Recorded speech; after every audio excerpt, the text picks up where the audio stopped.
যে জাহান্নামী নারী আছে কিছু, সে ব্যাপারে একটা হাদিস শোনাই।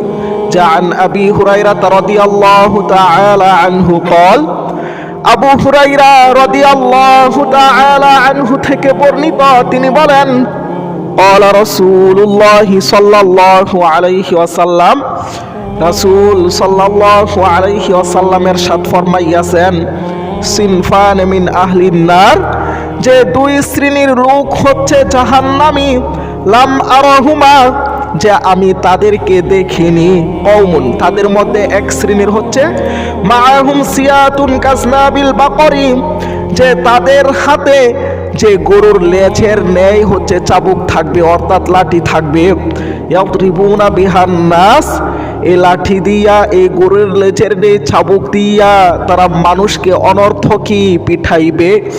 ওই শ্রেণীর লোক হচ্ছে তারা হচ্ছে জাহান্নামী। 2 নাম্বার হচ্ছে ওয়ানিসাউন, যে ওই সমস্ত মহিলারা হচ্ছে জাহান্নামী, কাসিয়াতুন আরিয়াতুন, যে সমস্ত নারীরা হচ্ছে পোশাক পরা সত্ত্বেও হচ্ছে উলঙ্গ। কেন উলঙ্গ? মুমিলাতুন মাইলাতুন, যে পোশাক পরে, ওই পোশাক পরিয়া সৌন্দর্য, নিজের শরীরের মধ্যে সৌন্দর্য ফুটাইয়া তুলিয়া এই সুন্দর পোশাক পরিয়া অন্য আরেকজন পুরুষকে সে আকৃষ্ট করে, এবং সে নিজে আকৃষ্ট হয়। যে ওই সমস্ত নারীরা, যে সমস্ত নারীরা অন্য আরেক পুরুষকে আকৃষ্ট করে, ওই সমস্ত নারীরা হচ্ছে জাহান্নামী, এবং তারা পোশাক পরা সত্ত্বেও তারা হচ্ছে উলঙ্গ।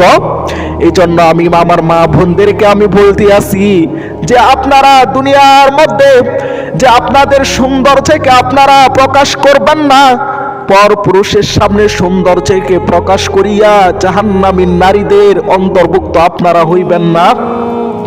যে আবার অনেক নারী আছে রাস্তাঘাটের মধ্যে চুল সার মাথার এইটা করে, আছে কিনা? আছে। পুরুষরা আর আকৃষ্ট করে, আর হাদিসের পরামর্শে যায় রুউসাহুন্না কাসনিয়াতিল বুখতিল মাইলাতি, যে তাদের মাথার চুলের অবস্থা হচ্ছে যে উটের হেলে পড়া যে কুচের মতো, যে ওই সমস্ত নারীরা হচ্ছে জাহান্নামী।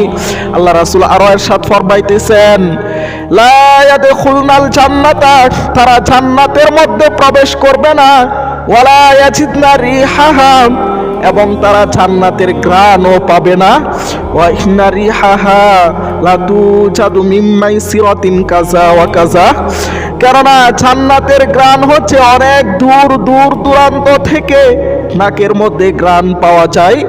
যে হাদিসটি হচ্ছে মুসলিম শরীফের হাদিস, কিতাবুল লিবাসের হাদিস।